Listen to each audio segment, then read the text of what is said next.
White tried first quiet move a3, just making sure that knight from c3 will not be pushed by black pawn.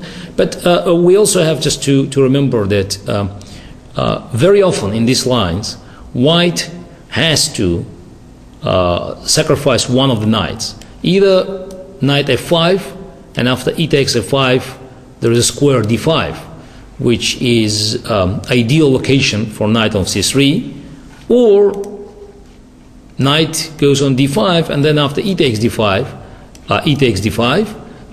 white has pawn on d5, and then knight from d4 could go either on f5 now, either on f5 or on c6. So having the white pawn on d5, of course, helps, and it also opens e-file, which could cause extra problems for black, because black king most likely stays in the center under such circumstances.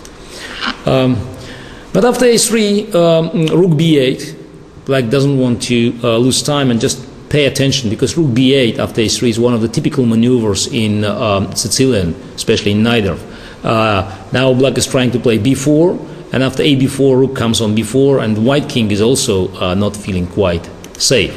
So h4, b4, a b4, rook b4, bishop h3, and now black has a choice. I mean, Fischer played, for instance, castle here, and after knight f5, knight c5 was managed, knight e7, queen e7.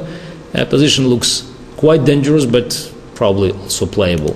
There are other moves, knight c5, f5, queen b6, or even queen b6 immediately. And how do you like such complications? Knight f5, rook b2, and white sacrifice a piece, but position remains unclear. Black probably should play king e8, but you will see more of these lines on the side games that will be provided with appropriate analysis. So eventually white decided that wasting time on a3, it's not the most useful thing in such a double-edged position.